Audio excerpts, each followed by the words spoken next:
So let's do Conclave, which is based on the novel by Robert Harris from about 2016 and stars Ralph Fiennes, John Lithgow, Stanley Tucci, Isabella Rossellini, fantastic cast. It's directed by Edward Berger, who directed All Quiet on the Western Front, which came out on Netflix about 18 months ago, a film that I thought, although narratively, I think was a bit simplistic, I think actually he as a director was really strong, and that comes through here. Conclave, it's about Conclave. We open the story in Vatican City, where the Pope has died, and we follow Ralph Fiennes as Dean Lawrence, who is part of the central circle around the Pope, which I believe is called the Curia in this film. I think that's what the Curia is.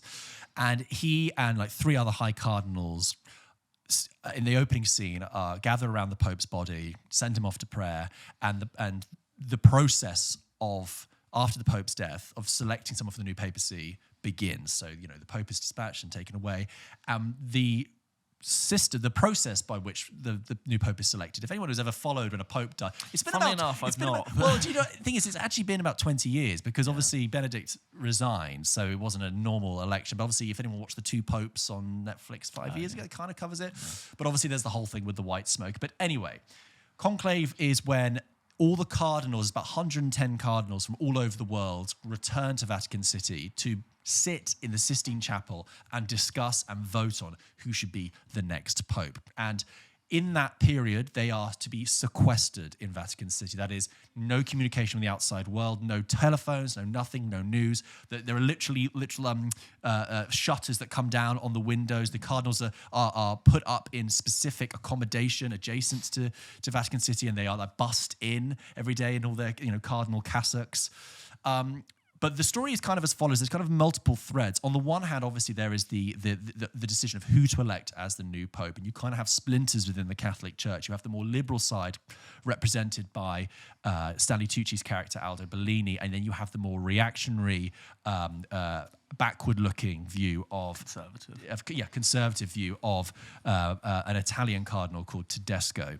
There are a couple of other players there. But also, similarly, there are questions around the Holy Father's last day, his meetings with people, his business affairs, and we build towards this moment where the cardinals all come to sit for conclave. But sure enough, just before they do, another cardinal arrives, a cardinal they didn't know was on the list, and prompts some questions. So it's a tight setting, lots of reds and whites and people in great cassocks. I don't think I've missed anything out from the plot there. They are then sequestered and they must begin. It's conclave. It's the setting is like tight. Yes. Do you know what I mean? They are in a small space, but the stakes very big. I had such a great time with Conclave. I really enjoyed it. I think it was like, ironically, like diving into a great novel and getting completely lost in a world I knew nothing about, learning all of the rules and all of the drama. I loved all of the whispering in the corner. It was like a metronomic layering of drama coming next and forth.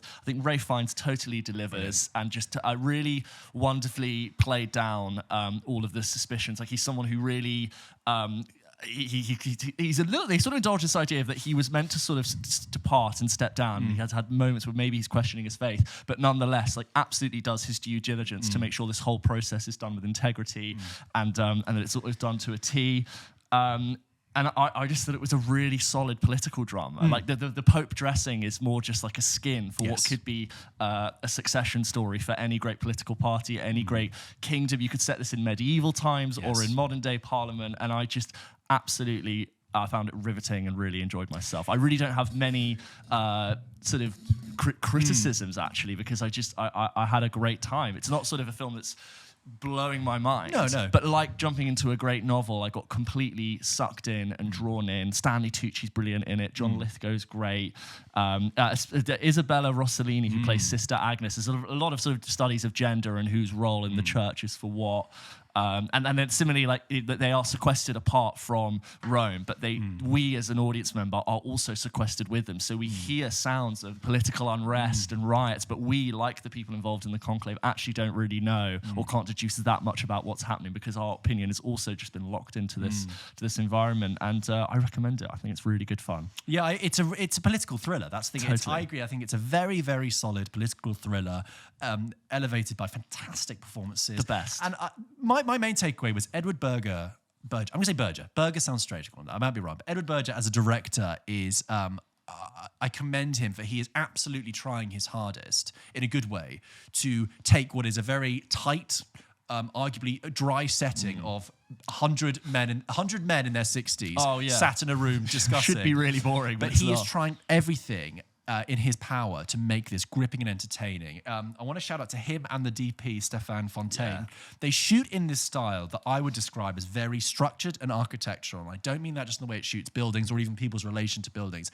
The way they will have bodies enter frames really draws attention to the symbolism and iconography of the Roman Catholic Church. So filling in courtyards and so people, and in close-ups as well, and in distance, there are framings that you draw attention to the triangular shape of the cassocks, the caps that they wear, and it's just really, really enrapturing. The ceremony of getting dressed to go and deliver news as and well. the color context as well of them in a courtyard. It's really interesting the way they shoot it. One of my favorite shots in the film, actually, and it's beautiful, is it's a shot of a handful of cardinals in a auditorium space that has got blue velvet fold down chairs, and they are just dotted down, and it's spotlight and kind of vignetted, and it just looks fantastic. And like it's the eyes of God gripping. Watching them, all this kind of imagery. Of things and there's this sort of repeated, very ominous score that's happening. So I'm aware that he's really stylistically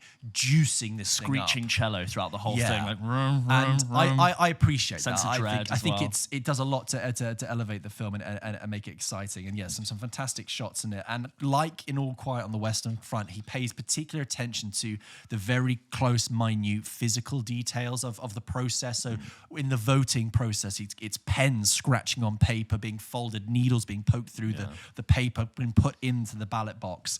That's really interesting. I agree.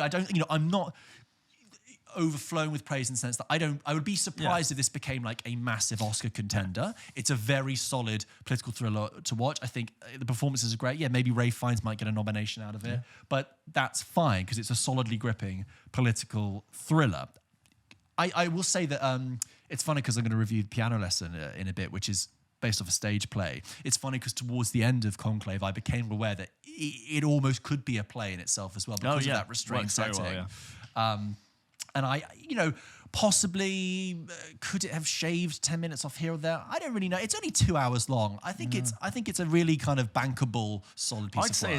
I'd say as an example for really top pacing for something that could have been very slow, I think it's a brilliant example of how you bookend drama and you withhold information, and then you top and tail your scenes to keep people engaged with gorgeous imagery painting the environment. Like, there's that one shot where it's an empty courtyard and all of them swarm in with the umbrellas, and I'm like, it just does it knows how much to indulge itself in artistic flair and then carry through with the script, and it's metronomic. I thought it was really well done in that sense. I also think Ralph Fiennes' casting is really interesting because he is an actor who can bring a lot of menace, and he's incredibly imposing, but he's very vulnerable in this film. He's got to command respect and integrity, but he's also benevolent and also having a crisis of faith underneath as well. He does understands that sort of that slightly intimidating, experienced priest who's a stickler for the rules, but also like there's something going on. But and I also like they didn't indulge the life story of Cardinal Lawrence too much. No. There was a little bit of that, but I think that was just enough to make his actions make sense. But ultimately, it is really focused on the papal succession. Yeah, it's a really good, gripping piece of work.